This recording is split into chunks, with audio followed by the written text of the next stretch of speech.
We are live. Happy Saturday. My cup, I got green tea today. I've been enjoying drinking green tea a lot. It's one of my new favorite beverages, so I'm going to stick to it. That's how I like to start my day. I like to drink it later on in the day as well. Now, today's topic. I'm not really going to start with music. I don't have my other device set up. I'm still running some experiments to see what type of videos and content people like the most. So I'm going to continue to experiment until I feel like I hit a degree of resonance that I'm going to keep tapping into and work with. I appreciate people hitting the like button when they hop in. Thank you very much. We'll open up pretty quickly today. We'll get right into it. As you can tell by the thumbnail and the title of today's video, this is going to be about people who I never thought you were a man, right? Now, there's a lot of criteria and versions of this for me personally. If you don't care what I think, maybe this isn't the right video for you. But my people ask me stuff like this, so I feel like I'll speak on it. Hello, Whitney. Welcome. Good afternoon. Happy Saturday. A lot of people don't know every single day of the week has a ruling planet, a ruling celestial body.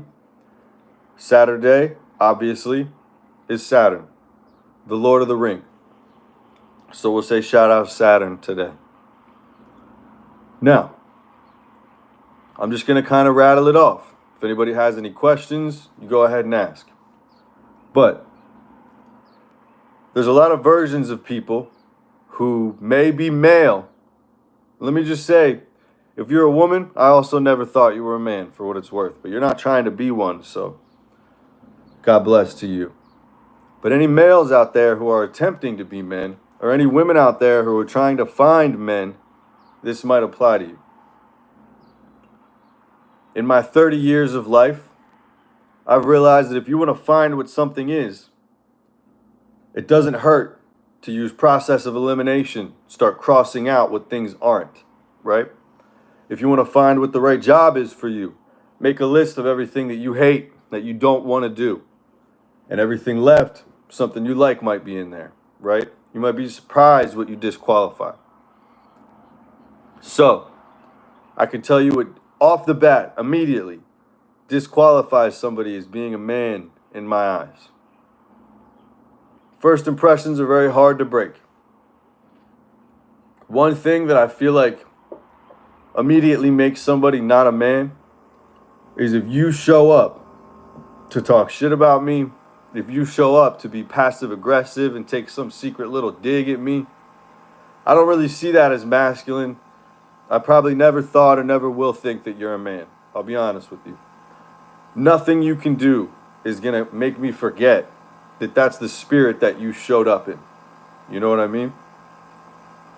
If you pick on women, if you pick on children, if you pick on animals, right? If you're a big old bully like that, I never thought you were a man, and I never will, most likely. Ever. Nothing you can do will make me forget that that's something that you do. Now, people have bad days. People have bad moments. But when I have a bad day and I have a bad moment, I don't go take it out on my fucking cat. I don't go take it out on my little brother. I don't go look for somebody half my size to go be shitty to. I'll be honest with you, I kind of do the opposite. If I'm really looking for conflict, I look for a real challenge, Achilles style. You know what I mean?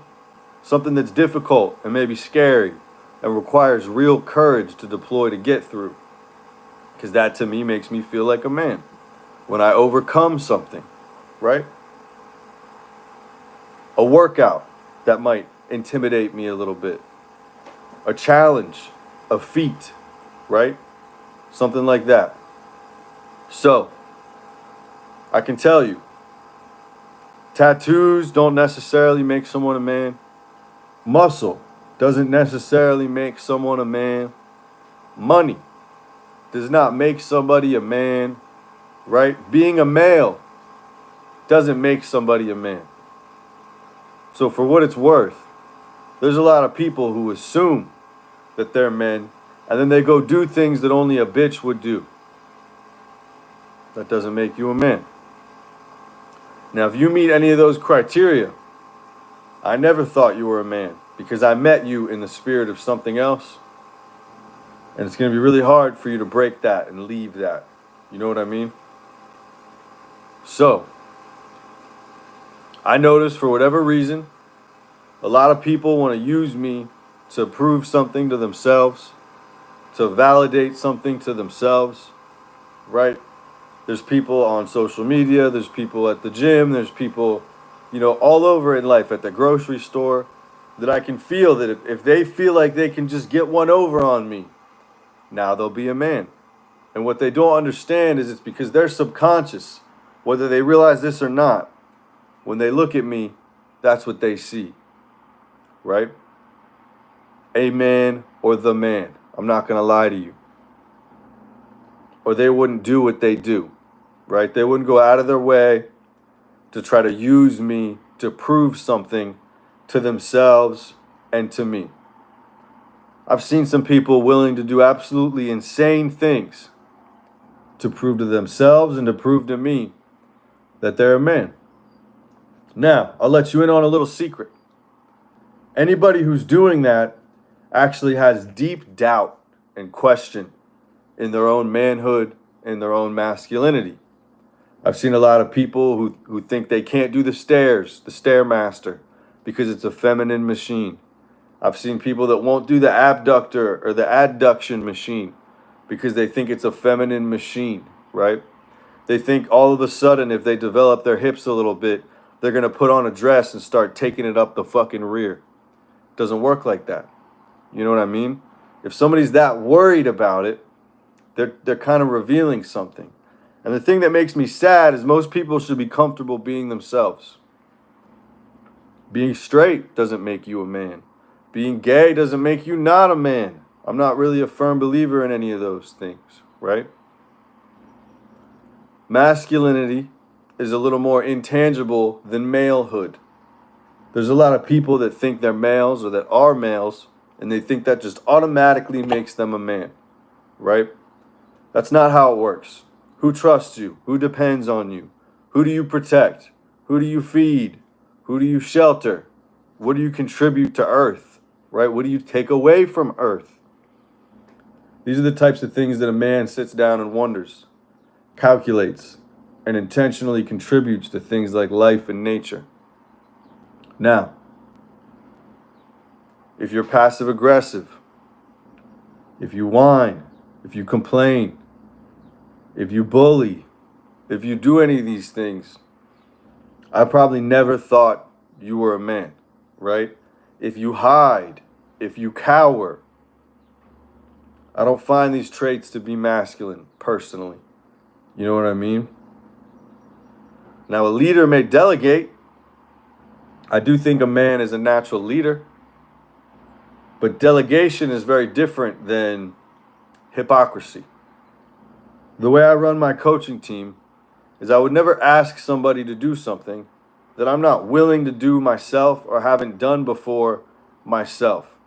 Oftentimes, I will demonstrate that by actually doing it before I ask somebody else to do that.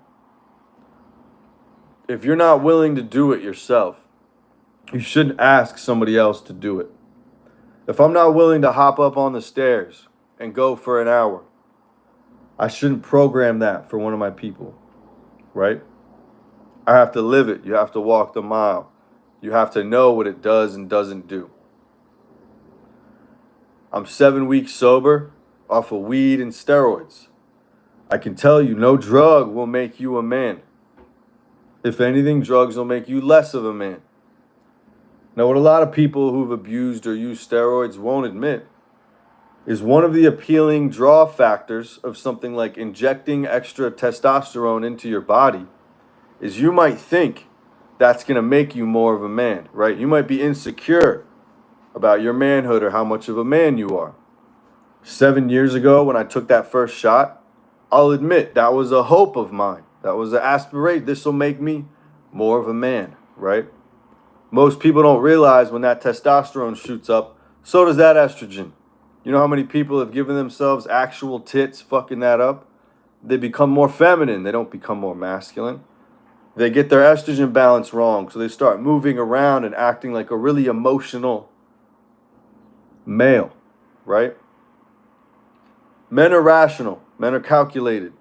That doesn't mean that men aren't allowed to feel emotion, but a man's emotional state is supposed to be more stable, right?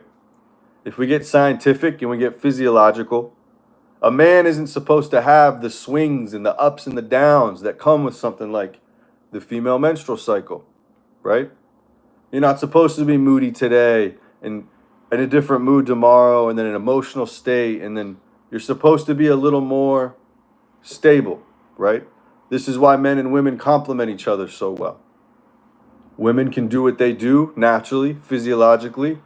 Men can do what we do naturally and physiologically. And then together we can create a very strong sense of balance, right? What's up, Perpetual? How you feeling? Now, emotions and different emotional states can be very useful for a lot of people. That's not to say a man isn't allowed to get sad.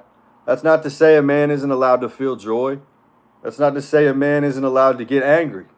But it's all about how and when and the types of things you do in those states, right? How you express and alleviate those feelings. That's what's up. That's what's up. I haven't been to Australia for a long time, man. Australia is a very cool place. I think the history and the people are very interesting. I really love Australian nature and culture. I'll be honest with you. It's a very cool, special place. In a weird way, it kind of reminds me of growing up in Florida a little bit. I know that the Floridian swamp is very different than Australia, but the kind of reputation that Florida has because of the bugs and the reptiles and, you know, certain aspects of it, I know that that reminds me a little bit of the extremeness.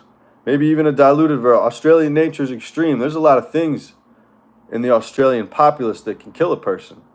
And Australian people have a reputation for being, I think, passionate and, you know, sometimes extreme and exciting and those things that sometimes people push into Florida. But no, it's all good. But I think that's a cool place, man. I really appreciate Australia a lot, honestly. I think it's very interesting. And I haven't met any Australian people that I don't personally like. I'll be honest with you. I haven't had a bad experience with Australian people, you know, for what it's worth. I haven't met everybody in Australia, but I have noticed that something about the spirit and the culture and the nature, it's easy for me to get along with. You know, I enjoy it a lot. But a big point that I was trying to make is basically, if somebody conducts themselves in a way that is not what I would really consider to be masculine, or, you know, what I think the traits that a man should have are, it's going to be very difficult for that person to bounce back from that. What's up, Danny? How's it going? How's it going? And, you know, there are many forms of men. There's many masculine men out there. You know, tattoos don't make a man. Muscle doesn't make a man. Money doesn't make a man, right? None of these things make a man. You know, oftentimes I notice these things are likely to break a man. They have just as much capability.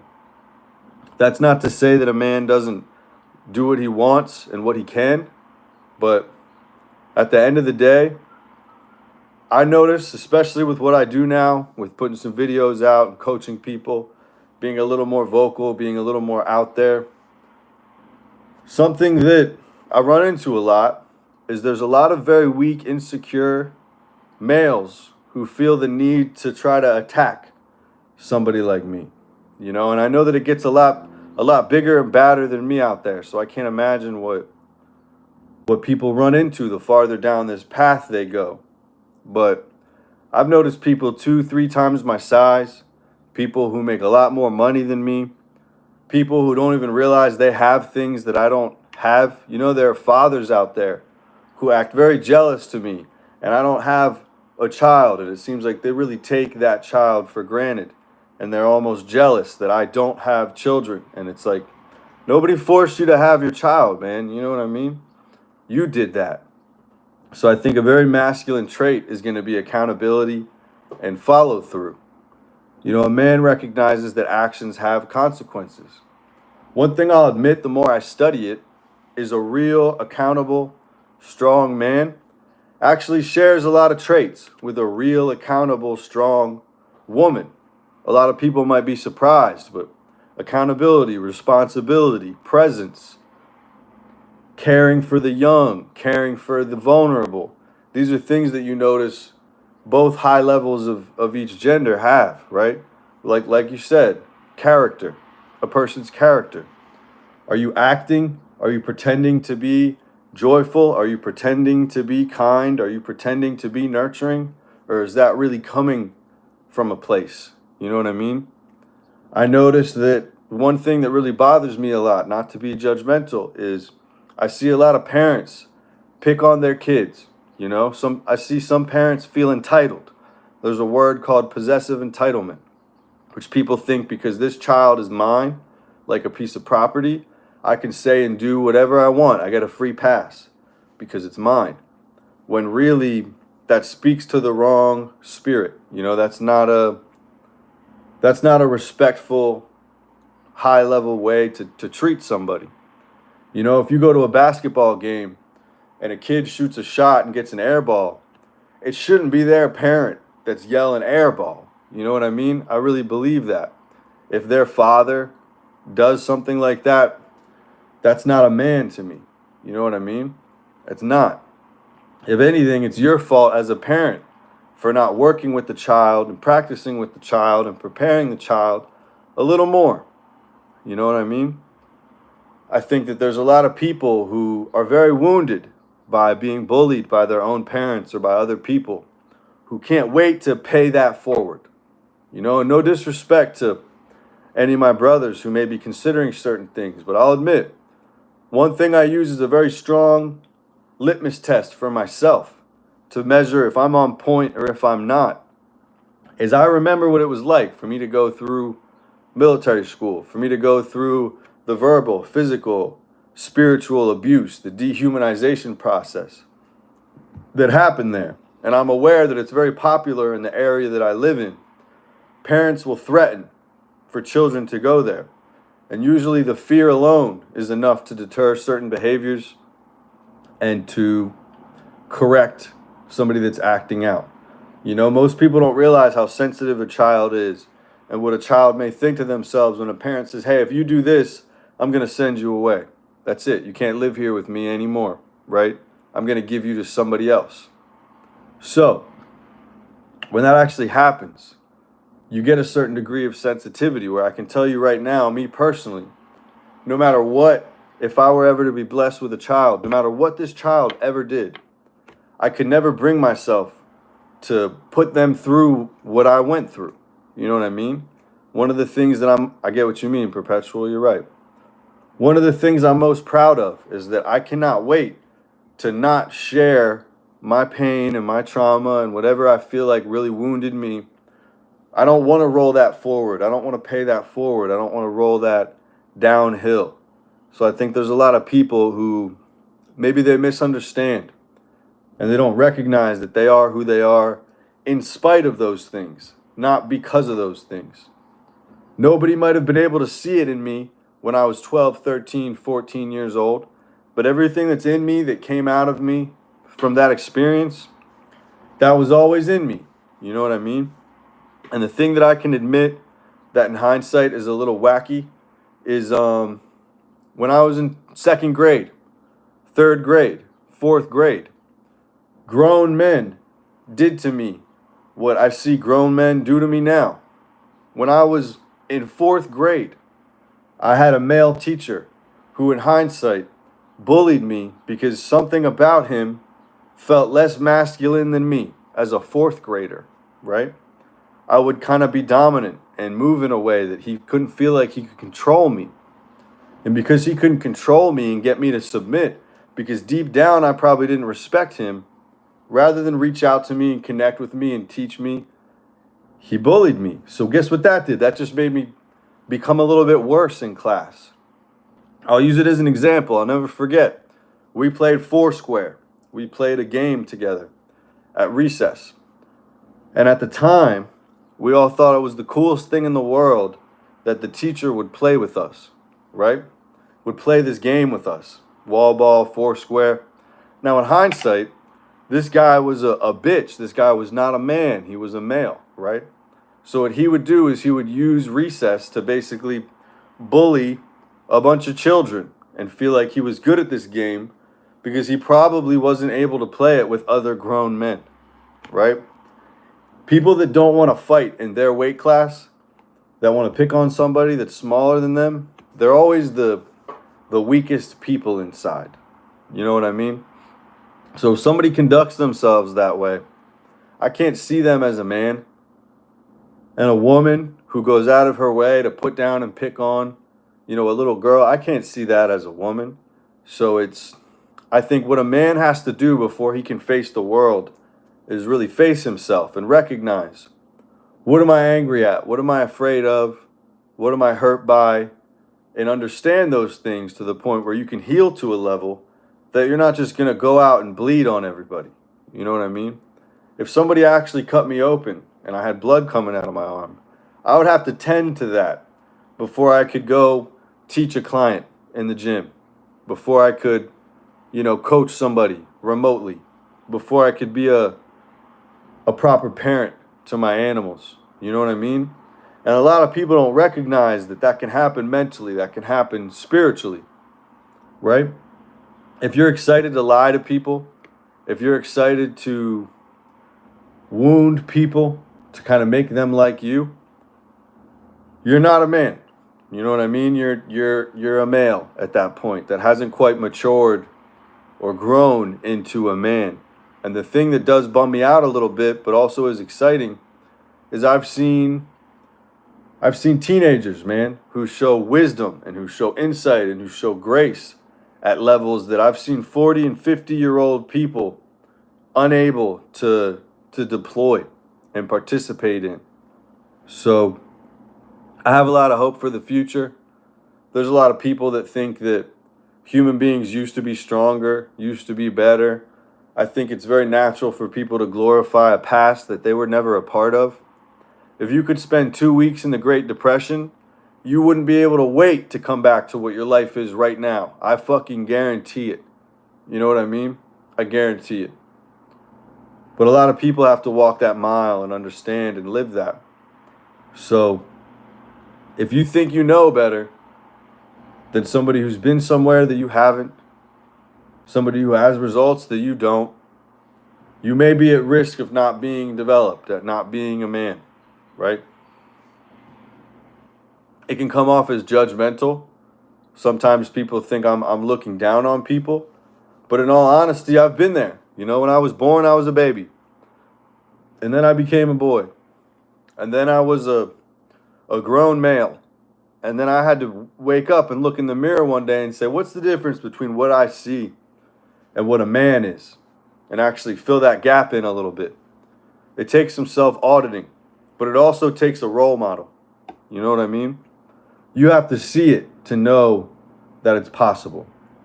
So I think one thing that puts a lot of people backwards is there's a lot of male figures in media and in the world that are placed on a pedestal and on a big stage that are not men. And unfortunately, a lot of people are fooled by that into thinking that they're looking at a man, and if I do what they do, I'll be a man, right? I can tell you, no disrespect to him, but one of the big drawing forces of why I did steroids was because I saw my father worship people like Arnold Schwarzenegger. And it wasn't just my father, it was his whole generation, right? Arnold Schwarzenegger was basically the Ubermensch, the Superman for that whole generation. And there's some conspiracy theories you could dig into, but I think he maybe evolved past what he believed his father was, because it's not a secret that his father was a Nazi. So he saw that and he said, I'm going to be better than that. I'm going to be different than that. But unfortunately, not to judge him, but based on his performance as a husband, based on the results of his attempted marriage, somebody like Frank Zane, to me, is 100 times more man than somebody like Arnold Schwarzenegger, to be fair, right? Because what a lot of people don't realize is you can't look at men through the eyes of other men. You know who's most qualified to say what a man is? A child that needs a man, right? A woman that needs a man. These people get to choose or not choose or feel rewarded or harmed by a male. And then they get to decide that's a man, that's not a man, right? A child who respects his father, a woman who respects her husband. Through those eyes, you'll end up seeing what a man is and what a man isn't. And every man worth anything thinks about his partner, thinks about his children, thinks about his legacy before he thinks about himself and what he wants, right? That selflessness that actually shows up as, I'm going to make myself as strong and as capable as I can so that I would be able to provide for or deliver for the people that need me and depend on me. You know what I mean? You make a good point, Perpetual, that the same way that when I was younger, I might have wanted to cheat on a test because I thought that getting the right grade was more important than learning the material. Somebody who enters a relationship, who enters a training program, who enters a job, who enters anything with the intention of cheating at it is really just deeply insecure. The reason why somebody would enter a natural bodybuilding competition and then take steroids anyway is because they know that if both sides are even, right? Like I was talking about fighting in the same weight class. If I'm competing against people that have access to all the tools I have, I don't think I'm good enough. So what these people want to do is try to get some type of edge, want to cheat the competition. All you're going to do is cheat yourself. You know what I mean? Best case scenario, you cheat and you win and you're still standing there knowing deep down somebody else deserves it and you're a fucking cheater. Worst case scenario, you cheat and then you lose to somebody who didn't. And not only are they better than you at the thing, they're better than you deep down because they didn't even cheat. So it's the type of a thing that if you feel the need to cheat at what you're doing, you're either doing the wrong thing or you don't believe in yourself enough. You don't feel like enough, right? And I think that goes back to the insecurity. A man is secure in himself. A man doesn't enter a competition unless he wants to compete to win. You know what I mean? A woman doesn't enter a competition unless she wants to compete and win. I know a lot of women who want to compete against men because men's leagues are considered to be more competitive. Women who, when they grew up, they played sports with the boys and with the guys. The same way that there's plenty of middle schoolers and high schoolers that play sport against grown men because they want a harder competition, not an easier one. Now, these are the people who go very far in life and who, honestly, at a younger age, are more man or woman than some 40, 50, 60-year-old people walking around. I do think it's important to respect your elders. But another thing that I'll say is if a man older than me shows up and his first impression on me is to disrespect me, I already know you're less of a man than me, right? You think that being older than me means anything, and that gives you the right to what? Look down on me and disrespect me. So something like that is age also doesn't make a man or a woman. Just like with the money and the tattoos and everything, I've seen age break a lot of men. I've seen that time on earth chip away at them. And when they were 20 or 30, they might have moved in a way that I could have respected. But somewhere along the line, they lost their way. And now there's something that I can't really respect. And I know in my heart, I want to be nothing like. Something that I challenge myself is with sobriety. I'm not going to name any names. But when I started going to certain meetings and trying to figure out my own path for sobriety, I could feel certain people come up to me and go, well, I have 20 years sober, so I'm better than you. And now I can cuss at kids and I can do this and I can do that. because I have 20 years sober, so I'm good. I'm better than people. And I can't judge that person. Maybe they need that, right? But I know in my heart, I saw that and I was like, I don't want to be anything like that, man. I don't want to be walking around sober and being an asshole and a dickhead to people and feel like I'm better than anybody. You know what I mean? So it's the type of a thing that there is a totem pole, there is a hierarchy somewhere like nature, but it's not measured the way a lot of people would think, you know? I've noticed that what a lot of people will do is they'll hone in on the one area that they do kind of understand and they do kind of their comfort zone, right? A man who has a lot of money but doesn't have a fitness regimen. All he'll want to talk about is money and business because he wants to ignore that area of life that he's negligent in and deficient in. On the flip side, somebody who's very far along in their health and fitness journey but doesn't really understand business or money. They don't want to talk about or look at that. And they might even pretend that doesn't matter. Because the second you start using that to measure, they can't compete and they will lose. Now, a man that I look up to a lot is Michael Jordan. I think that's a hell of a man, honestly. He may not be perfect, but I do think that he's a hell of a man. And one thing that I've learned about Michael Jordan in studying him is he's competitive. He's happy to compete, which means he's happy to lose if somebody can beat him, right? Whether it's at chess, whether it's at golf, whether it's at, ping pong, whatever it is, he's going to get competitive and he's going to sit there and want to beat you at it.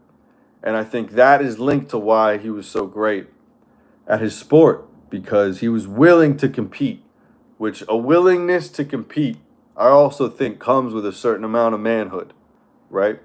Men are competitive by nature. That just is what it is. If you're willing to compete, you're willing to win and you're willing to lose. But most of all, you're willing to find out. And I don't think there's anything wrong with that. Being competitive doesn't have to mean having a bad sportsmanship spirit. It doesn't have to mean that you hate the person that you're playing against. It doesn't have to mean that you want to hurt the person that you're playing against, right? Or that you want to hurt yourself. It's about getting off the sidelines, getting on the field, getting on the court, and finding out, let's see if I have what it takes. And then if I don't, maybe I'll go practice until I do. These are the spirits, I think, that lead to a real man, because the same way that you have to self-audit. If you go play chess against somebody and they beat you, if you want to be able to beat them, you've got to study why and how they beat you. Now, unfortunately, a male who fails to be a man, he is beaten by himself. He is beaten by life. You know what I mean? And rather than looking at why and how and improving and trying to get better every single day, he just locks in and accepts the fact that I'm just not good at this. I'm just not good at being a human being. I'm just not good at being a man. And the more you say that, the more you believe it, the less chance you'll ever have of getting better at it. You know what I mean? I think what most people forget, I know me at least, is I knew things and I understood things at 6 years old that I may have forgotten by now because I've been so conditioned and ran through life, right? It's important to look at the fact that there's pros and cons to both, right? You want to keep your inner child alive, but at the same time, what a man does is he becomes who his child self needed, right? Who wasn't there or who failed to really show up and deliver or who got it wrong. You have the benefit of hindsight, of outer sight. A lot of people can't watch themselves through a third person view. So if you get to observe somebody else, your goal is to evolve past them. You know what I mean? I don't think that there's anything wrong with noticing some things that maybe your parents got right or got wrong. If your goal is to evolve past them and not feel like you're better than them. Because the whole point is you had a head start. You know what I mean? I get what you mean. Respect to that, Danny. So it's the type of a thing that it can be very easy to judge people. But I'll tell you right now, there's only a couple groups of men who are truly unsavable, irredeemable. You know what I mean? And I believe those are the men who have committed serious harmful acts against children or against animals or against nature, to the point that they have wounded themselves so deeply with those acts that they really can't come back from them. But I might be wrong. Maybe anybody can be redeemed and be saved. But I think the population of men and or women who cannot grow and who cannot be saved is a smaller percentage than most people think. I think a lot of people are very capable of some extreme growth. If you could see me when I was 19 versus me at 30, there's a big difference. There's a very big difference. The same way that if somebody is battling addiction, if somebody is battling insecurity, if somebody is battling wounds from their childhood still, the ability to beat those and overcome those will bring out a completely different person. So most of all, a man grows every single day. A man recognizes, I'm not perfect. I'm human, but I'm going to strive for perfection. I'm going to strive for greatness. And it's a moving target, right?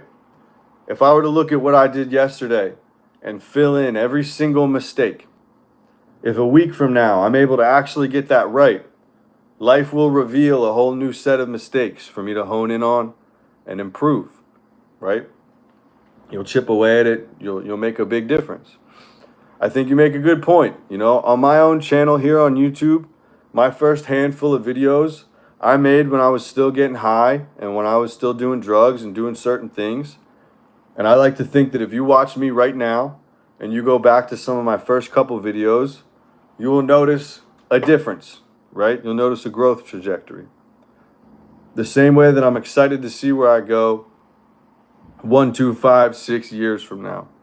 And I see certain people that might not be fully developed, might not be who they really are supposed to be yet. And if you give them time and care and love and resources, tools, that might happen. You know what I mean? Nobody can do it for you. It has to come from within. But there's a lot of people, many people, who as soon as they're given a better option, a better path, will take it. I appreciate that. A lot of people feel or are kind of stuck with a couple things. So you can't force anybody to help themselves, but I also think that a man is looking for that next best thing, is looking for that better path, right? To continue to move forward and climb the mountain. Because one thing we have to recognize as human beings is you never reach the summit. It's a moving target. It's one of those games where, just like when you're playing basketball, you want to, how many points can I score? That's that competitive aspect, is what's the high score that I can hit, right? And then if you think deeply and you zoom out, once you kind of get near that summit, you're going to get a sense to yourself that that's it for me. This is kind of my peak. So now my next goal is to help the next generation get farther than me, right? So that my legacy can be a building block or a rung in some type of ladder to help things move forward. Because we have to recognize that we're only able to be where we are because somebody else did pave that way before us. So, another thing that I believe a man really does is shares the knowledge, shares the experience, shares in a way that it's not robbing somebody of their own accomplishment, right? If you show somebody how to make money, I think that's going to be better than just giving them money, truly. If you know how to make money, show somebody how to make money, right? If anything, sometimes it costs money. Like, for example, I can't just give away my training knowledge anymore because that's my business, that's my livelihood. I can't just give away everything I know about building a business, everything I know about capturing funds and delivering to a customer, because that's something that I have to charge for, right? But I recognize that that's how I got in. If I wasn't willing to put years and thousands of dollars into learning that, I would have never gotten it. Because in life, there's a price. And what I've realized is you can't pay the price for somebody else. You can't. No matter how much you might want to, you're actually going to be robbing them of their experience, of their growth, of their mental and physical buy-in that gives them eggs in the basket, right? If you're walking around with a basket with no eggs in it, you're going to carry it very differently than somebody carries a basket filled with eggs that they have to make it home with because they have to feed themselves and the family with it. If you take that analogy and you dig deeper, if they're your chickens and you sit there and you feed them and you raise them and they take the time to lay eggs and you put them all in a basket, in your mind, if you drop that basket, you drop the ball and you break all those eggs, not only are you harming yourself and the people those eggs are for, you're disrespecting the chicken who laid the eggs, right? It becomes a very connected thing. So a very important aspect of life is to invest, is to buy in. A lot of people are afraid to invest or to buy in. And I think the same way that if you have a child, you've got to invest in them more than just financially. You've got to invest in them spiritually and mentally. The same way that if you want to raise an animal, you have to care for that animal. You have to love that animal, right? If you feed an animal and you hate that animal is better off with somebody else, genuinely. It's better to be a little bit hungry and struggling a little bit, but to have love than to be so well fed, but just live in a state of hatred, right? I believe that. Now, there's a balance point. Being starving is not fun. I'm never going to say it is. But there's a reason why certain people say to achieve success, you have to have a hunger about you. I'll use the parent-child analogy one more time. A parent who overfeeds their child and gives their child something like obesity is not helping their child in any way. A parent who underfeeds their child, right, is not helping their child in any way. There's a balance point. And the same way that you have to do that for another, you have to do that for yourself. So I think the highest form of a man is a good father, is a good grandfather, right? The same way that I think the highest form of a woman is a good mother or a good grandmother. I think that's one of the highest levels a person can achieve because of everything that goes into it, right? The type of wisdom that a really wise grandmother has, the type of wisdom that a really wise grandfather has, is not replaceable or replicatable without putting in the years and the work. And what a lot of people don't recognize is you have to make some mistakes before you figure out what was and wasn't a mistake. We don't always know what the outcome is going to be. You have to have courage. You have to try things, right? My intentions, even back when I did something like drugs, was never to ruin my life, right? I was fooled. I was lied to, maybe by myself or the chemical or whatever it was. But the spirit that I deployed was, I'm going to make myself better with this. But then I found out I was better off without, right? And now I find myself at about 30 years old. I'm about to turn 31. And I'm still just trying to get back what I had when I was 15, before I ever touched any of that shit, which is my clarity of mind, myself, right? My view of the world that's undistorted and unwarped. To be honest, there's certain things you never get back. You know what I mean? Like, I have to have 2 injections a week for the rest of my life. That just is what it is. I fucked my hormonal system up, right? That is what it is. So now I have to get 2 shots a week just to have what another man has naturally. You know what I mean? And I've seen a lot of men who come to me and I appreciate that. There's a lot of men who come to me and they want me to teach them how to do steroids, right? They want me to teach them how to make the mistakes that I've made. And one of the things I'm most proud of is every man I have ever coached, even the ones that come to me and say, can you teach me how to do this? I don't just say no, but I say, let's sit down and talk about the reality of what this is really going to do to you and take from you. And the fact that whatever it is that you want, you can have that without giving these things up, right? It's not a fair trade. So I have never trained another person on steroids, and that's not to say that if somebody was on steroids, I would turn them away. But for whatever reason, even back when I was using those drugs, everybody under me wasn't. And I was very proud of that, and I still am. And now I'm not a hypocrite because I no longer am. But I knew even then it was a better way. Don't make the mistakes I made. You're better off. The reason is a lot of the men that I train are fathers. One of the most powerful conversations that I've had with men that I train is, do you want your child to use steroids? Honestly. And very few people say yeah. Usually they're like, no, honestly, I don't want them to. And if I sit there and I say, well, how come it's good enough for you, but it's not good enough for them? And then we dig in and we find out the real reason.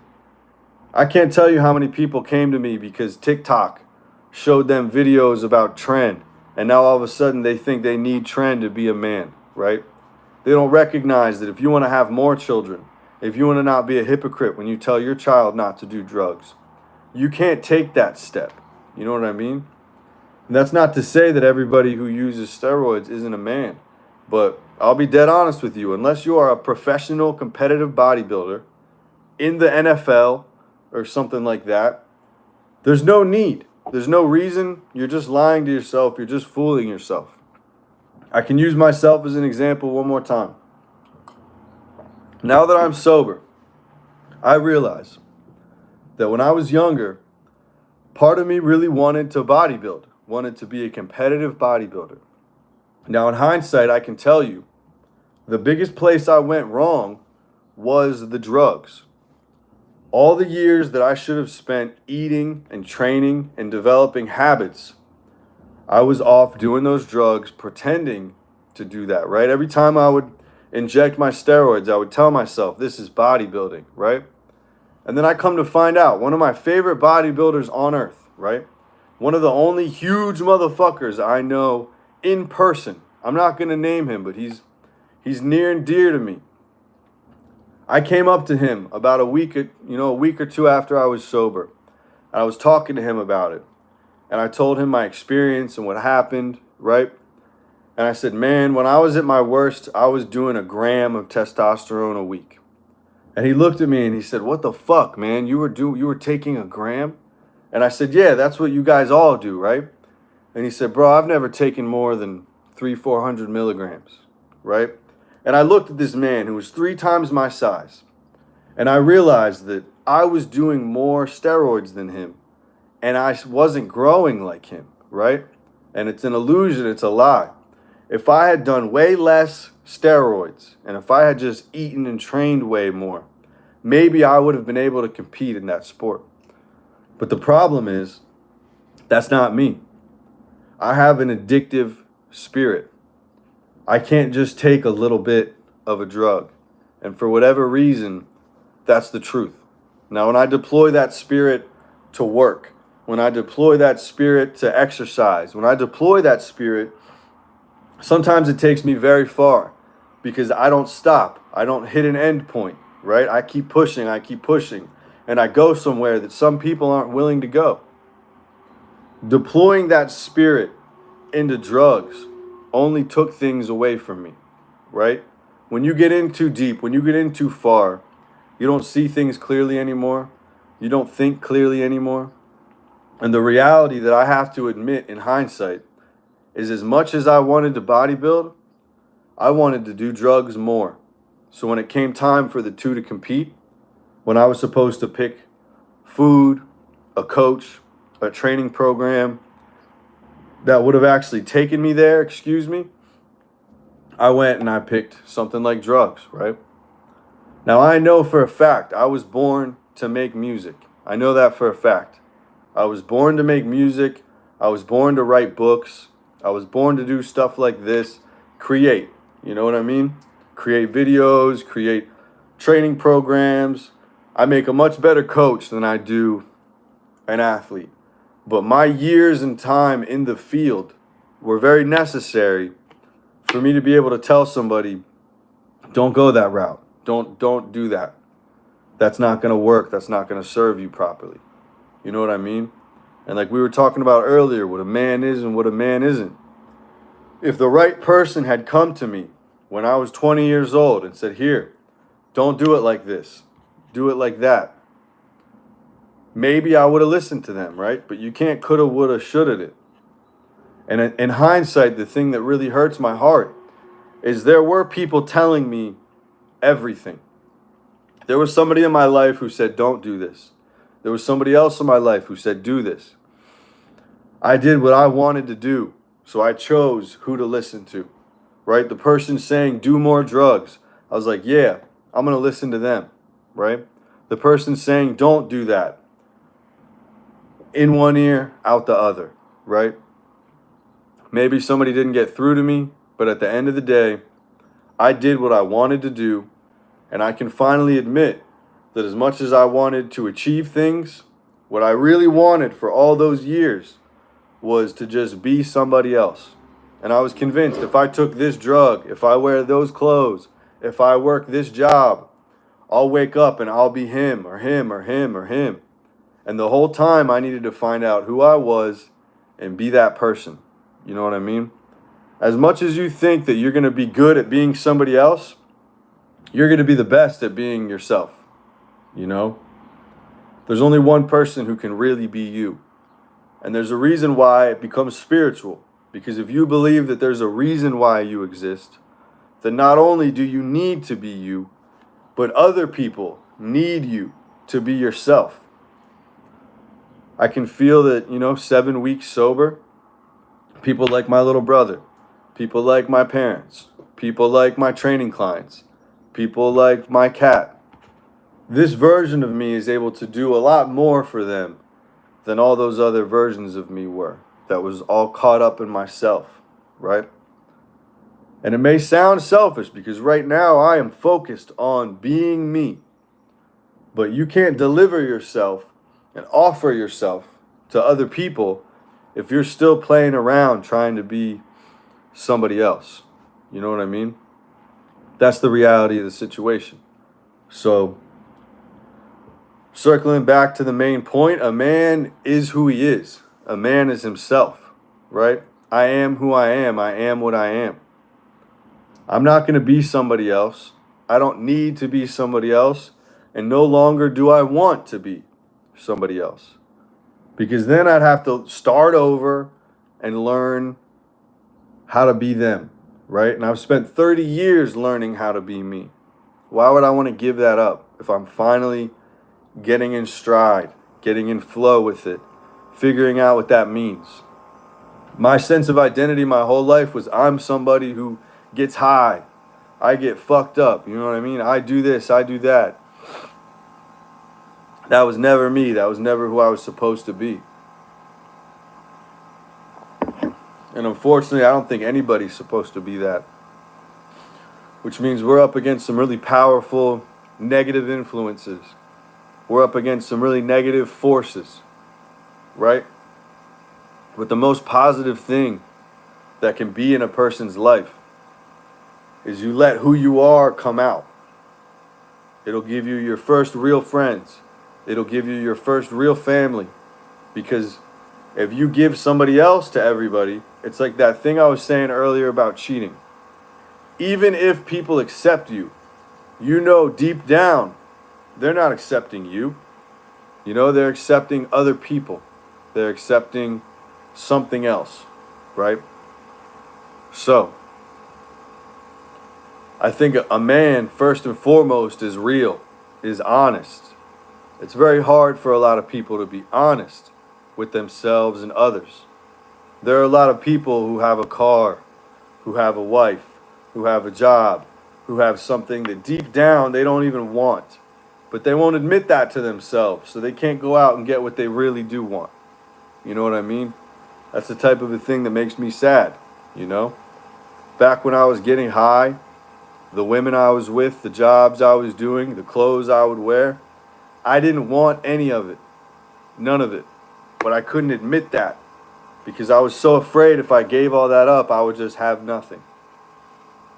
And the most powerful thing you can have is nothing, because then you have room for everything. The worst thing you can have is a bunch of stuff you shouldn't have, or a bunch of things you don't want. There's a freedom to having nothing. That moment of, like Mike Tyson says, the beauty of the bottom. You know what I mean? That rock bottom moment, where then the only way to climb is up. I think a lot of people lie to themselves and they feel like they're already at the top. I'll tell you right now, you don't want to already be at the top. If you're at the top, that's it. Life is over. Because then the only place to go is down. A lot of people don't recognize that. You want to always have another step, another place to go, another level of elevation. Or what's the point of being alive at all? You know what I mean? So if you dig into it and you really look at it, it's a never-ending staircase. You want to take 1, 2, 3, 4 steps up, The analogy of Sisyphus isn't a bad one. You roll the boulder uphill. But imagine if, rather than it rolling back down and you feeling a state of futility, you actually notice you're making progress. And then there's somebody next to you who they don't have to push that thing up because you've already done it for them. You know what I mean? One of the smartest things you can do is learn from your own mistakes. Even smarter than that is you learn from the mistakes of others. Everything you're about to do wrong, somebody else has already done, and if you find them and study them, maybe you'll see that their outcome makes it so that you don't want to go do that. It's smart to learn from your own mistakes. It's even smarter to learn from the mistakes of others. What a smart person will do if they're getting high and if they're headed to the penitentiary or the grave and they see somebody like me or somebody else talking, saying, this is where that's going to lead you. If they're smart enough, they'll take a step away from it before they actually reach those things. If they're strong enough, they'll actually set those things down before they face their maker the same way, right? And feel all that fear and guilt and shame, because that's not fun. It's not easy, I wish that somebody got through to me. I'm not going to lie.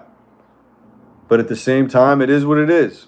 I'm also very grateful that I get to do this at all, because I played with my life so many times that I could have lost it so many times. And now that I'm the age that I am and the amount of clean time and sober that I am, I don't want to play with that anymore, right? It might sound cowardly. I will never go skydiving because that feels like playing with my life. I will never dangle what I have now over a ledge. I won't. Even if there's a 0.00001% chance that it goes wrong. I'm going to do my best to lock in 100%. You know what I mean?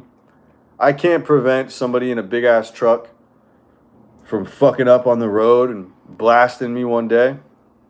But I can do my absolute best to be vigilant, to be diligent, right? To make sure that I drive and conduct myself in the smartest way possible, right? If I'm behind a big ass semi, I'm not going to ride right up on their tail. I'm going to give so much room. Every car I'm behind, I'm going to give enough room that if the person next to me wants to cut me off, go ahead, jump in there. I'm going to give a little bit more space, because my reaction time is more important to me than whatever couple seconds I'm going to shave off the road or whatever my ego wants to feel by pushing the person in front of me, right? And I've realized that it's that same spirit. Everybody doesn't do this, but most people that drive the car that I drive, I notice drive it the way that I drive it. If you've never been in a giant engine that's just surrounded by fiberglass, knowing that if you get blasted, that's it. You're going to get crumpled like cardboard. You know what I mean? It changes the way that you drive a little bit. The same way that what a lot of people do is they talk shit about this nail. I'm going to have to get rid of it soon. But I know a lot of people, men and women, that if they had this, they'd break it in a week. You know what I mean? So the fact that I've been able to keep this for months and months and months and not break it, I'm very proud of. Because younger me used to break everything that was in my hands. You know what I mean? It's a very good feeling to have something fragile and not break it. And I'd imagine people who have child understand that. People who have children. My cat is a lot smaller than me, right? If I'm not paying attention at night when I walk around, I could step on him, right? If I lose my temper, I could really hurt him. And it's very important to me that never, ever, ever happens, right? As his father, if I give him a dirty look one day, that could scare him enough to change his reality forever because of the amount of power that I have over him. So recognizing that I've achieved a level of power, which is younger me, all I thought I ever wanted was power, power, power, power. But then once you get your hands on a little bit of it, you realize that what Stan Lee said was absolutely right. The more power you get, the more responsible you better be. Or you're just going to leave a wake of destruction and regret behind you. You're better off being weak if you don't have the responsibility to wield that power. So the final thing I'll add is a man is powerful. A man has the ability to do a lot of good or a lot of damage to the world around him, right? A grown man can do grown man levels of good things and grown man levels of bad things.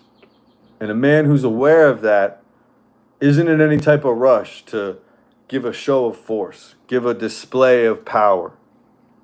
And anybody who still feels like they're just a boy or they're just weak is still trying to prove to themselves, I'm powerful.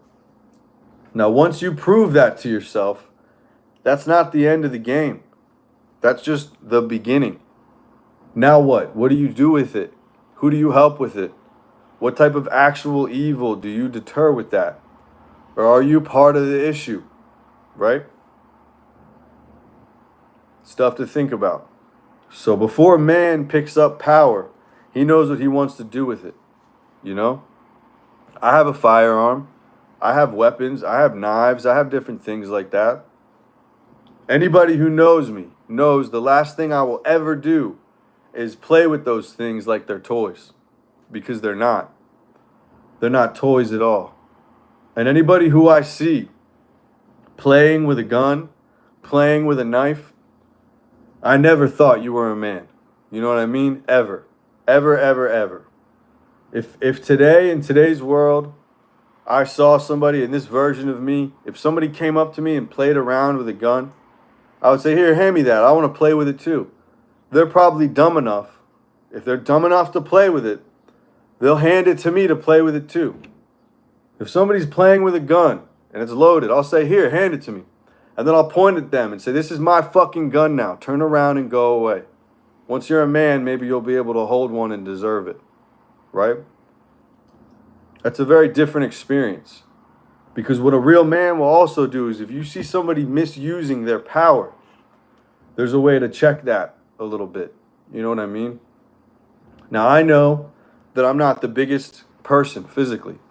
And I like to wear sweatshirts and hoodies and things that kind of hide my physique and my development.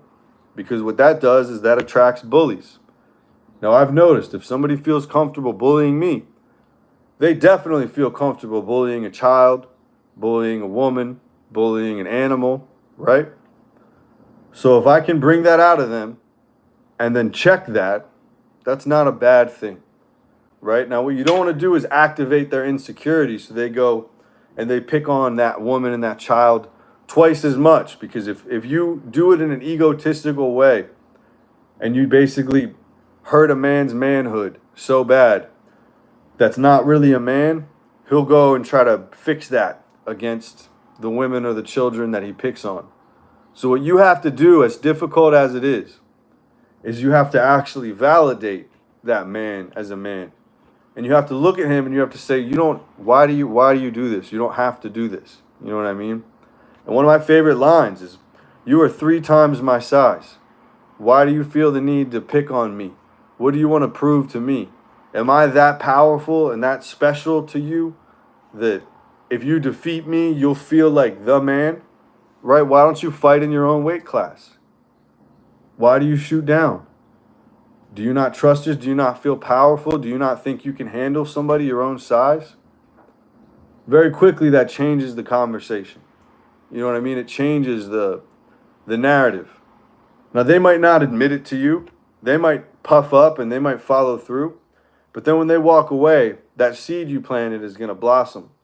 And next thing you know, the next time they want to pick on that woman, the next time they want to fight down a couple weight classes, they're going to know in the back of their mind, I'm doing this because I'm a bitch, not because I'm a man. You know what I mean? Everybody needs to be taught. Everybody needs to learn the lesson. The thing that I've noticed is if I'm in the position where somebody wants to use me to validate their manhood, they already see me as a man. And what most men lack today is another man that they respect looking at him and saying, hey, you're a man. You're a man. You don't have to go around proving it, right? You're a man. I'm telling you, man to man, you're a man. So now what are you going to do about that, right? It's very important. It might seem a little contradictory because what I'm really telling you is you kind of have to maybe lie to somebody a little bit, right? Somebody that I just told you in this video who I never thought was a man because I want to make the world a better place, I still might try to turn him into one, right?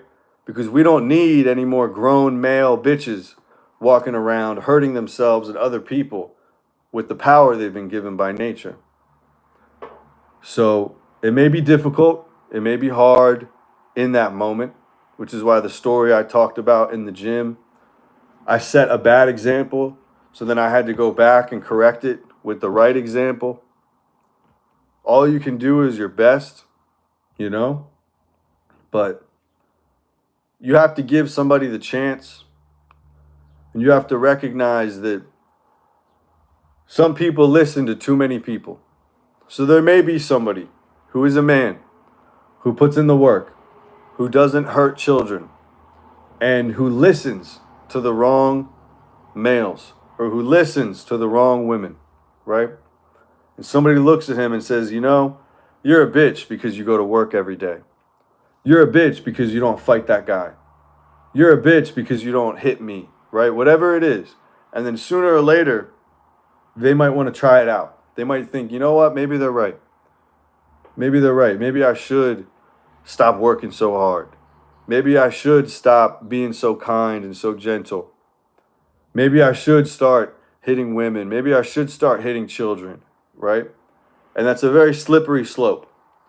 So a big problem is who people listen to.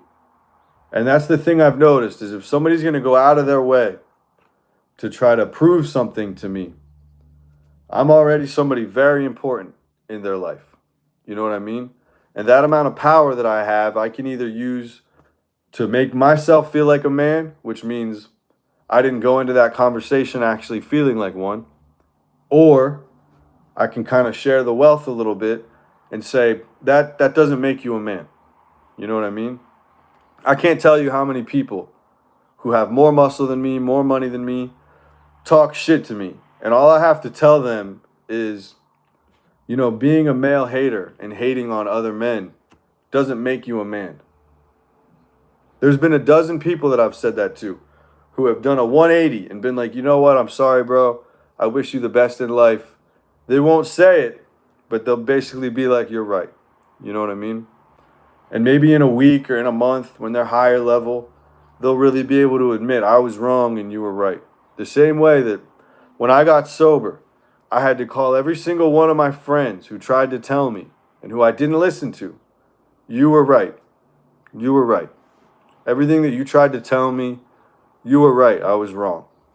So I think that's another sign of an actual man, is he will admit when he's wrong. When you're right, he'll give credit where it's due. You know what I mean? A man who can never admit that he's wrong isn't a man at all. Because we're human. We're going to get it wrong. That's a part of the game. But as long as you don't double down on your mistakes and turn that into your identity, you don't have to become so wrong that you'll never be right. So a big piece of this is knowing I was wrong. I have to admit that. Every time I've made a mistake that makes me feel regretful, I have to look in the mirror and tell myself, you were wrong. You were wrong. You got it wrong. And it's only when you admit that you got it wrong that you can even have the opportunity to get it right. So the thing that I'll tell people is if a man ever comes to you and says, I was wrong, don't bite his head off. Don't use that as an opportunity to say, I told you so. Don't go, yeah, you were, you piece of shit. You know what I mean? Like, it's very difficult for males and for women and for grown people to say, hey, I was wrong.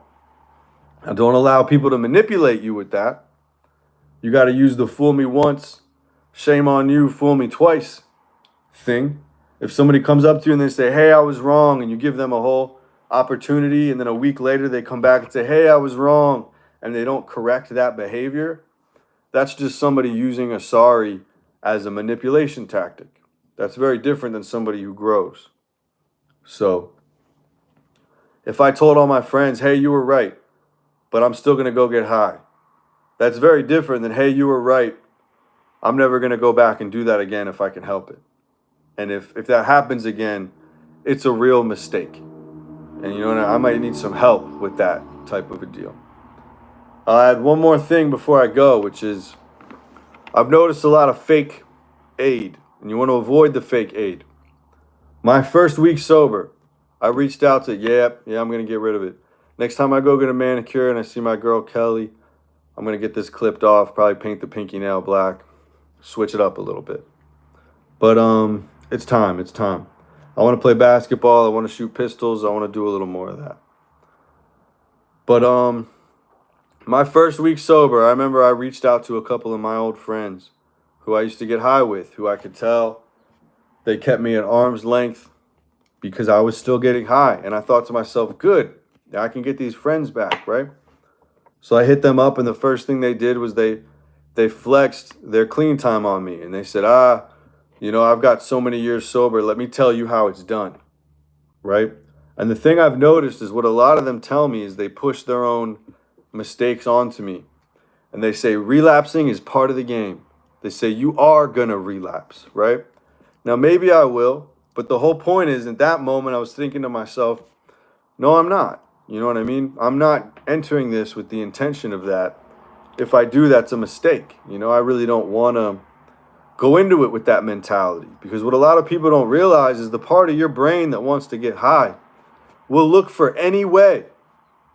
That moment where you're about to crack and go hit the plug up, you're going to think, well, all these people told me relapsing is part of the game. So if I relapse, I'm actually just getting clean. This is the type of 2 + 2 = 5 that an addict mind will do. You know what I mean? So it feels like reassurance is basically just telling me, if you want to tell me, hey, I relapsed and I'm still clean, that's great. But don't speak that into existence. Don't tell me that I'm going to. And the thing that makes me sad is I notice some of these people that I thought were my friends, now that they see me getting 4, 5, 6, 7 weeks sober, and they were only able to get 2, 3, 4 days, and they went back and forth, they're angry at me and they're jealous of me. And now they won't answer my messages. They won't actually take me to any meetings with them. You know what I mean? Because now they're angry at me for whatever reason. And I realize that these are people who my whole life have found a reason to hate me, not a reason to love me. I've noticed, you're exactly right. I've noticed that before somebody does something terrible to me, I've had a family member who literally tried to set me up to rob me and do God knows what to me and drug me and do all these things. And I can tell you, I studied it and I broke it down, because the first thing I thought to myself is, how could he do that to me? You know what I mean? I've never done anything to hurt him in my life. How could he do that to me? Now, first of all, he was so far gone that he wasn't him anymore. Second of all, he had to do something, he thought, terrible to me. I think he may be part of a group. He may be part of an organization that said, hey, you need to find somebody to hit a lick on, to rob, to take something from, right? And I think I was in the back of his mind for years. And he didn't want to do it. He didn't want to do it. He didn't want to do it. Until he was so far gone, he finally found a way to feel okay about it. Now, I've seen this a couple times. Because I am satanic, somebody will assume that me being satanic makes me evil. So they'll think that if they come after me and attack me, they're some type of warrior of God, right? Which is ridiculous, which is actually very evil lines of thinking. But yeah, I think he might have wanted to do worse, honestly. There's, I don't say this a lot, but he looked at me like he wanted to fuck me, kill me, and then fuck me again. I'll be honest with you. So that's something that I've never seen that look before. So I had to really study it deep. And I'll tell you, it's a result of doing meth for a long time and having your brain just straight rot out, No disrespect to people who are struggling with it, but I've noticed that meth especially has a very evil sexual element to it. You know what I mean? For sure. But yeah, as soon as he got me alone, he snapped, he turned on me, and word for word, he looked at me and he said, "You're a satanic piece of shit." And he didn't want to say that. That kind of came out. And I think that was his justification for whatever he was about to do to me. You know what I mean? So I've noticed that on a small scale, when people want to take something from me, they have to view me as evil. Because if they see me for what I really am, they would never want to hurt me, right? As far as something like that goes, I don't think a drug like meth can make you bisexual, but I do think what some people might do is that chemical is known to take away inhibition. So something that you normally wouldn't do sober, now you are capable of doing on that drug. The same way to a lesser extent. When you drink alcohol, you might have sex with somebody that you would never have sex with sober, right? I think harder drugs have a little more of that. It's a slippier slope. But I'm also a firm believer that nothing can come out of you that's not already in you. You know what I mean? I've heard a lot of stories of people's sexuality changing when they take tren. I've heard a lot of stories of people's sexuality changing. And I really do think that those drugs give you a certain amount of confidence, but also a lack of inhibition. So something that you might get the urge to do sober that you wouldn't do, on that drug, now you're doing it. And now it's snowballing. And now it becomes a part of your day-to-day life, right? I really do believe that. Now that may be somebody who just lacks the courage to be themselves. Maybe that's truly a gay person that just wants to hook up with somebody of the same gender and they bottle that up, right? So it takes something like that for it to come out. But I've also noticed that people are more capable of things like pedophilia. People are more capable of things like extreme ugly violence when those drugs become a factor. And I think, unfortunately, there's very strong influences that maybe I haven't been deep enough in the rabbit hole, but I know that I would kill myself or die before I would ever do those things. So I have to believe that if somebody's capable of doing that, it was actually in them to a certain degree, somehow or some way. I do genuinely believe that. As that may sound judgmental, but I think if you give 100 people the same drug, they're not all going to do the same thing. So there's a reason why different things come out of different people. You know what I mean? But with this particular story, I know that it seems like somebody sat and plotted, and maybe it was a function of hunger, maybe it was a function of need, right? Maybe they saw things that I had and felt angry or jealous that I didn't share them with them. I don't know. But at the end of the day, anybody who's ever wanted to really harm me, first they have to see me as evil. And even if I haven't done anything to them ever, they can convince themselves that I'm evil and now I deserve what they're about to do to me, right? So I think these are things that it's very important to protect yourself, to recognize if somebody is smiling at you, but it's really just somebody showing their teeth. You know what I mean? Usually it's whatever they hate about themselves, right? Like you said. But that's why one of the things I have to stand on, as difficult as it is there's certain people that, no, I'm literally satanic. I worship Satan. I'll tell you right now. I don't worship the devil, but I'm anti-Christian and I literally hail Satan all day. I'll tell you right now. But I'm not gonna lie about it. I'm satanic motherfucker. But I'm not evil. You know what I mean? I'm not. But no, I'm telling you I am. You can argue with me all you want. It's Saturday. I'll tell you very clearly. The word Satan comes from the planet Saturn. And I'm just an animist. I'm just a nature worshiper. But I also deeply reject the Judeo-Christian teachings. And I see them as very evil. But we can get into that at another time. I don't believe in Christianity or Judaism at all. And any person that is locked into that, I hope, is freed from that. Even though if you want to believe that, you go right ahead. But I do not believe in that or agree with it at all. I don't think the tip of my penis should have been cut off when I was born. I think that's genital mutilation. I think circumcision is a barbaric, disgusting practice. You know what I mean? I think that what happens in Catholic churches, I think what happens in the Vatican behind closed doors, I think what you can find happening in certain Orthodox circles is absolutely disgusting. If you study child abuse, you'll notice that the majority of abused children were abused by religious institutions and people who navigate those. So I have to stand on that. You know, if that makes you disagree with me, that is what it is. But there's a reason why I have the dragon Leviathan tattooed on my chest. You know what I mean? Absolutely. I won't lie about that. I have coagula and solve tattooed in my forearms because I am a manifestation of the Baphomet. I'm not going to lie about that. You know what I mean? That's partially why I have this big old goatee.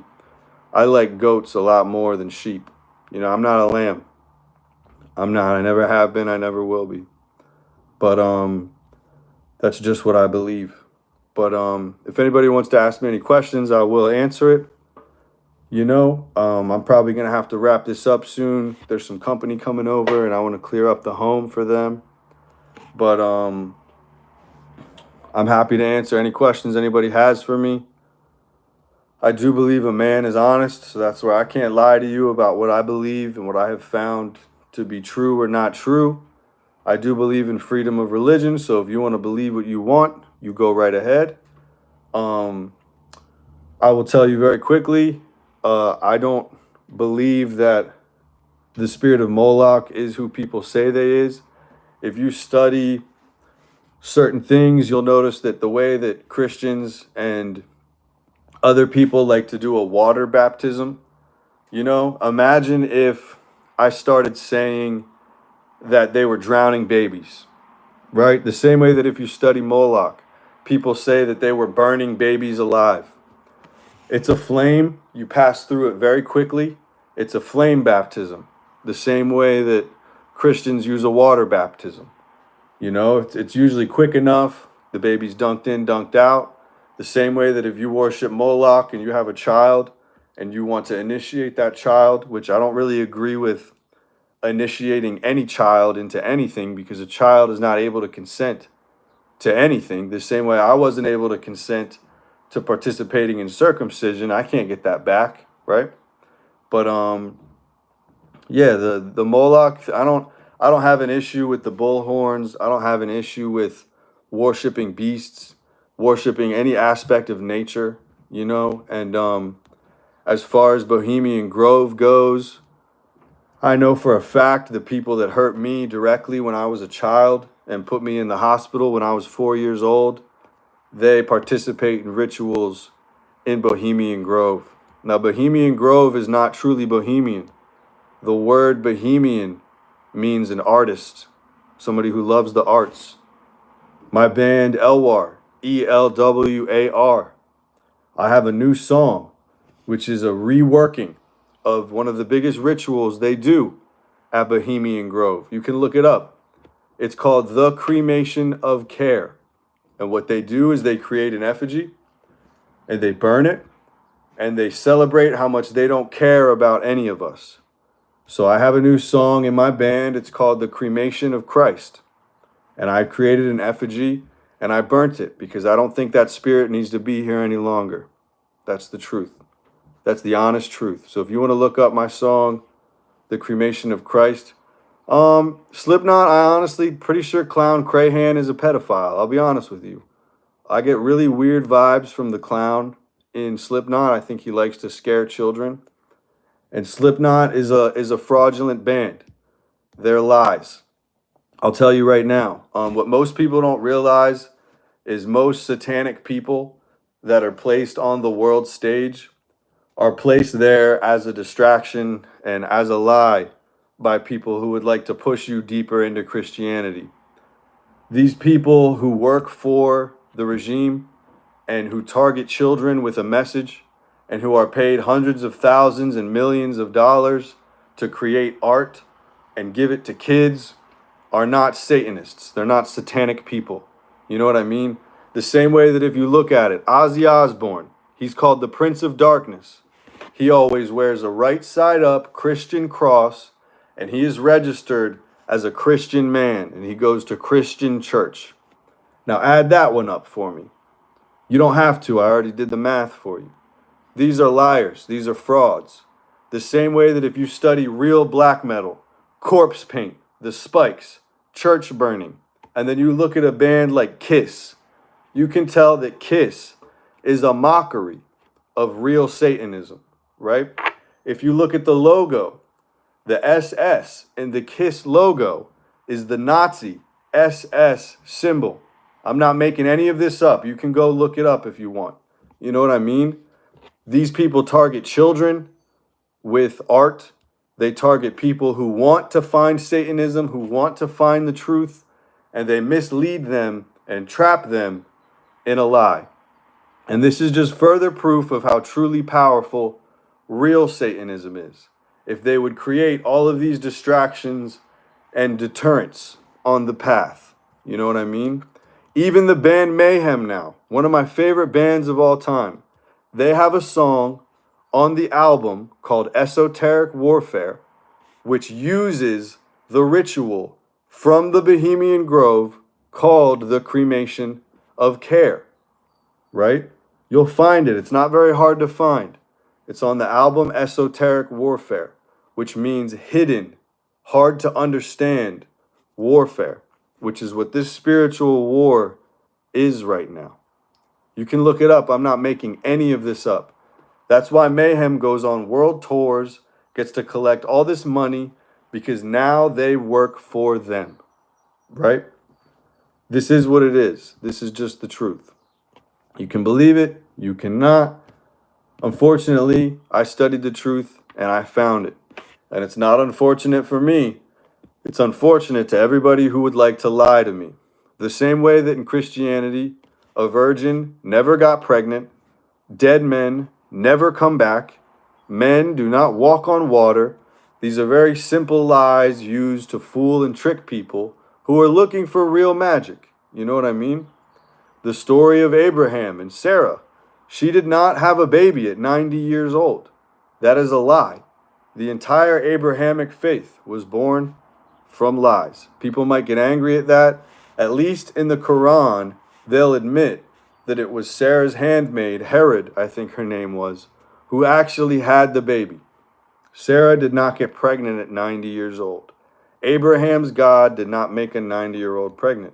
If you study Passover, Passover is a celebration of when certain babies weren't killed.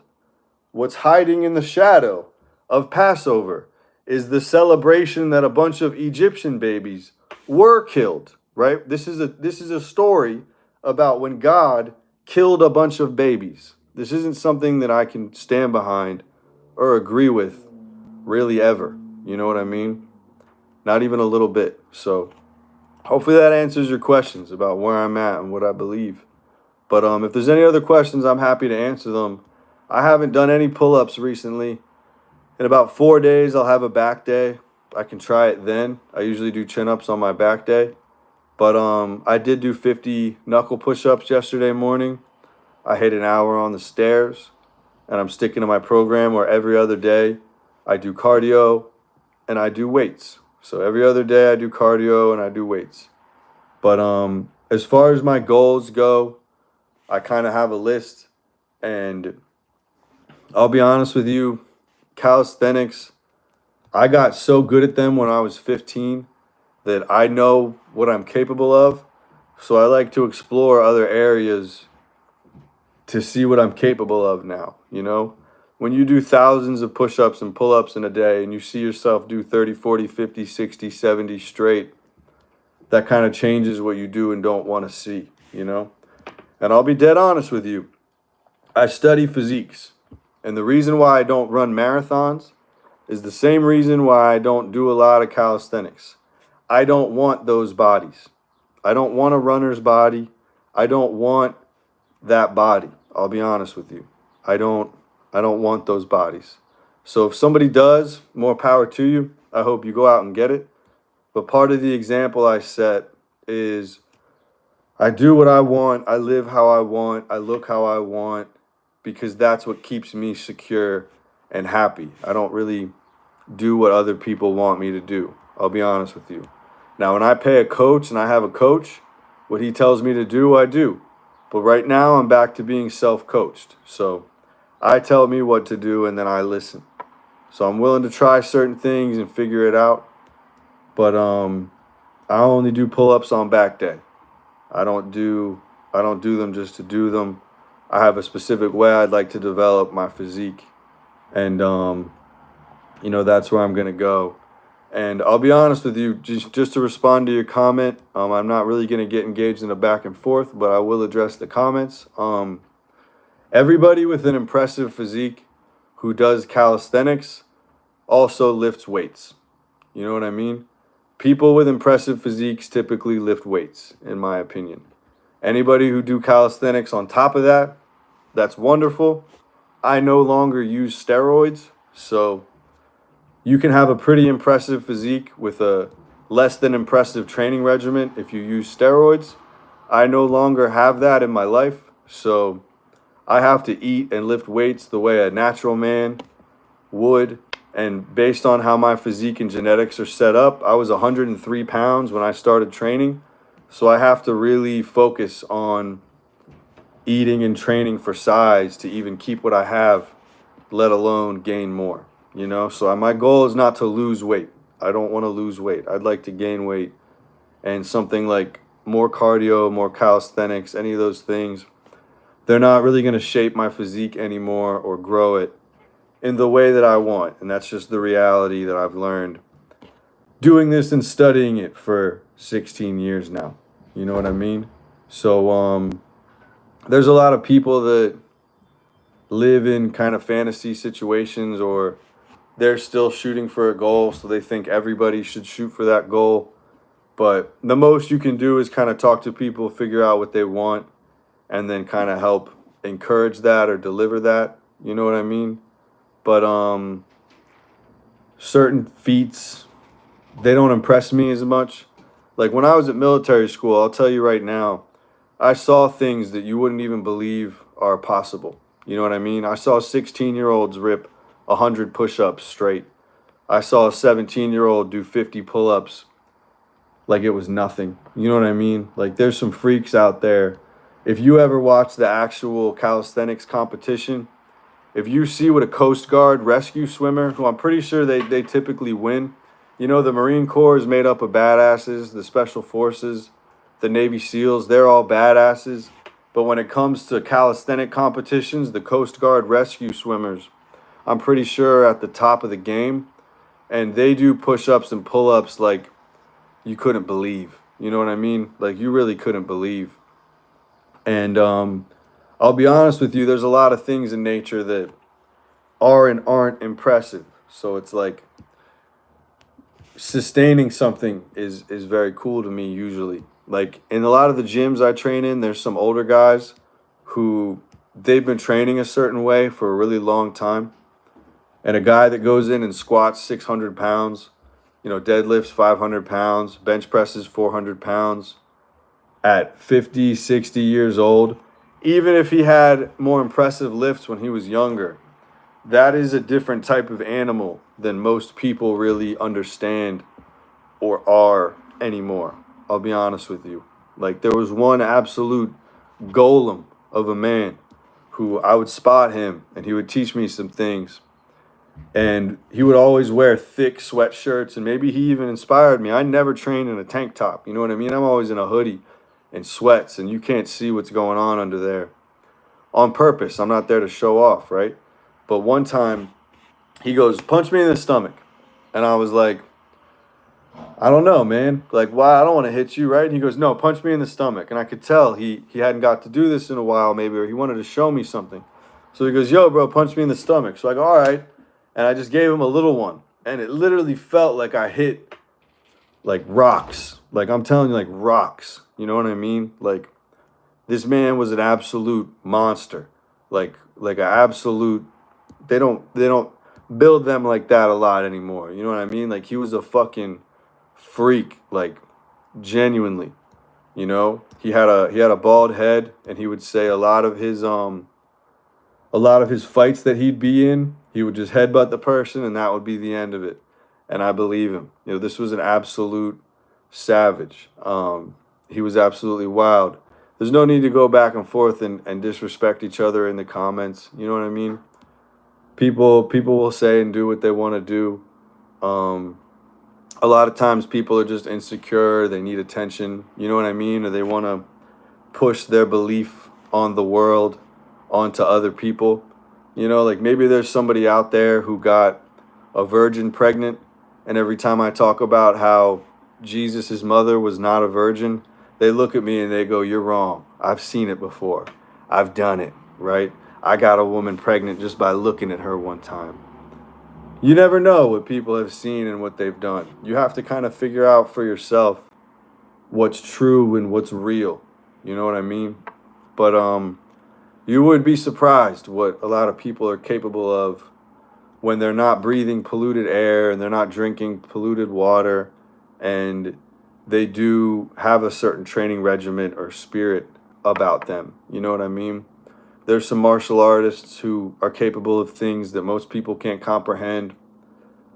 There are monks who have achieved through meditation what a lot of people really can't comprehend. You know what I mean? Like the monk who sat in a lotus position and lit himself on fire in a public display of protest.